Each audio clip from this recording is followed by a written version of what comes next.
But it's interesting to see. I went to an exhibit focused on what the dyke bars of the past of Chicago were like. So it was really neat to see the history of that and to see what the community of gay women was like when there was so many spaces for them to have community and to go and to know that they can find and meet people in their community who can help them kind of navigate this.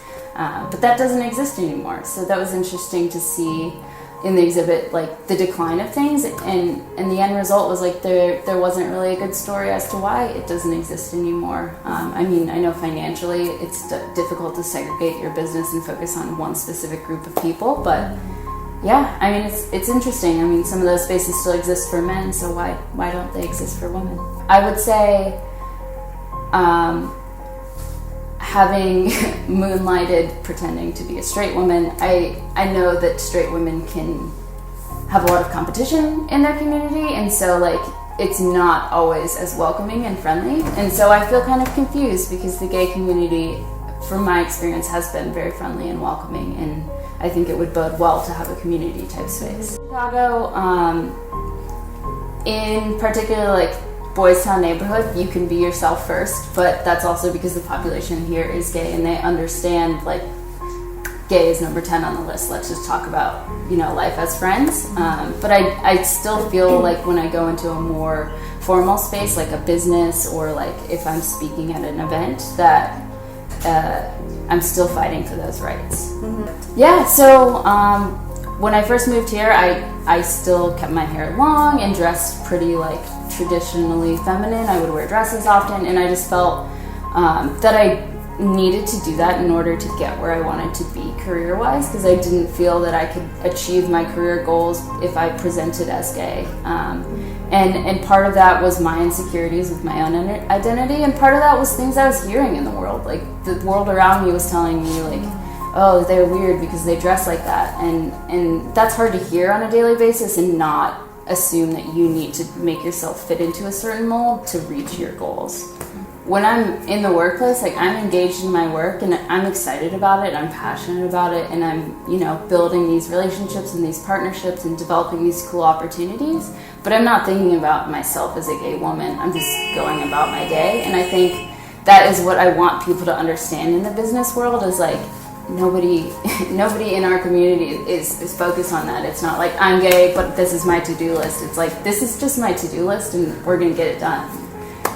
And so that there's still a lot of room to grow in the business world in that aspect. I'm just gonna speak to Chicago specifically, the Chicago tech industry. There are some really cool organizations in Chicago that are trying to help promote diversity and like specifically gay individuals in getting into the tech community. So I think that is like big thumbs up, really awesome. The other thing is that it's coming from people in the community and who work at these organizations who maybe they're the head of talent, or maybe they're not. Maybe they're in product management or something, and they see their coworkers around them being treated differently, or they see their friends getting denied from job opportunities because of the way that they present themselves, and they just can't take it anymore. And I think the political climate has fueled those allies to come up and put their foot down and say like, I'm not taking this anymore. Like this, my friend is qualified for this job, and it breaks my heart to see that they didn't get it just because of a bias in an interview.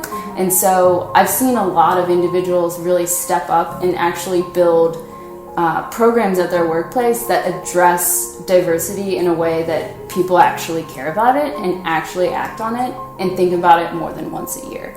Yeah, I mean, it's been interesting to see because I would agree, like a while ago, there was very few women in tech who were queer and women in tech in general, but it definitely has started to increase. And I think the really cool thing about that is that as women and queer women have been getting into the tech industry, they've really been supporting each other and like coming together and helping each other and saying like, I know this cool opportunity that would be a good fit for you. Let me connect you and share, and really just strengthening those bonds. And I think a lot of that comes from the fact that some of us in the gay community really felt marginalized and without help as kids, and so like this is our chance to help each other.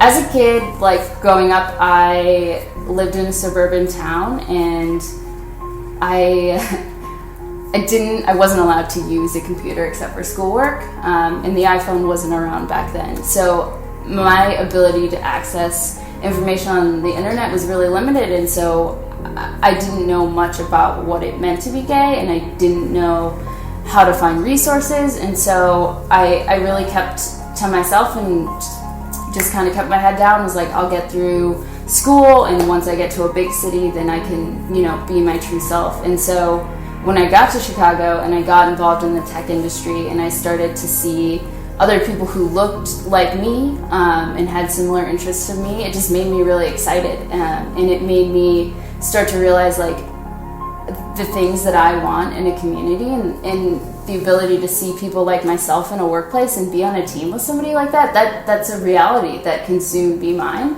And so I have been involved with just trying to help connect people. So like if anybody reaches out to me and say like, I want to get into tech, or like I want to know where I can find my resources as a queer woman, like I've just been open and ready to share anything that I can.